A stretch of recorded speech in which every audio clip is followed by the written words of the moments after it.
Well, hello, everybody. This is me, Chad.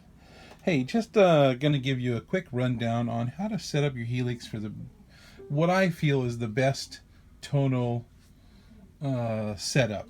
Other people may argue, well, this works for me, and it's worked for a lot of people. So I'm just gonna run down through this. So in your global settings, you wanna hit the menu button and go to your global settings. And you want to run in here, depending on the guitar, whether you want to turn the pad on and off. It'll just pad the signal coming through if you've got a really hot guitar. But I leave mine off, even though I have hot pickups.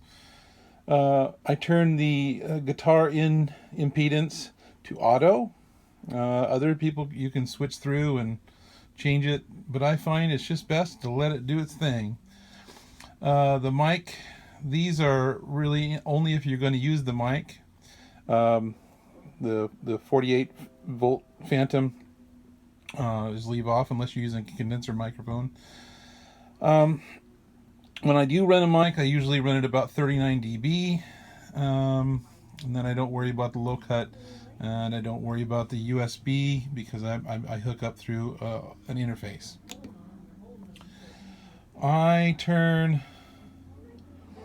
my 1/4 inch outputs to instrument. I do this because it sends less of a signal, and many people, if they're going straight into an amplifier, definitely put it on instrument. But even if I'm going to the board, I put it on instrument. I send less of a signal, and this is just my opinion, and it seems to work.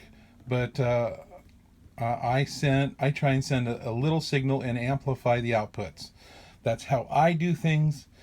And I find that when anybody's having any trouble with digital clipping, they're doing the same thing that I would do, so set it like I do.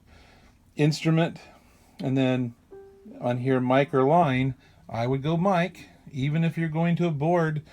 Some people say it's still too hot even going to a board, even on mic. So they actually get a dB a line filter. Then I choose instrument, unless the pedal that I'm working with is a line level pedal. I set everything in instrument. It seems to work without causing any digital clipping. I don't worry about any of these. And that's how I set that. And I set my big knob to 1 o'clock. I find that if I turn it up all the way, I get some clipping. So I found that the way I set my patches up, I put it about 1 o'clock, between 12 and 1 o'clock. That's how I set mine. And then when we go over to foot switches, this is how I set my foot switches up. Touch select on. I set it up preset mode so that there's an upper row.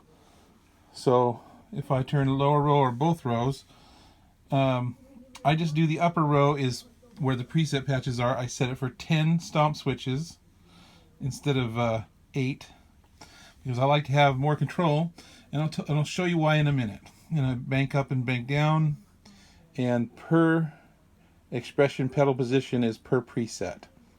So with that being said, here's why I do it for the 10 pedals. If I go, or the 10 foot switches, if I go home and I go to one of my patches here,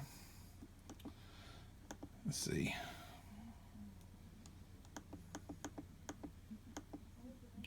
right here, you can see that I'm using just about every patch.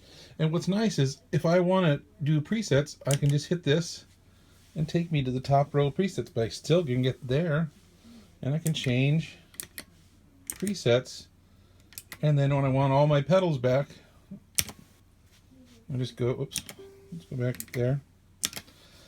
There you go. So this is how I set up the Helix. Look forward to the next video where I show you how to download the upgraded software. But thank you very much. Have a fantastic day.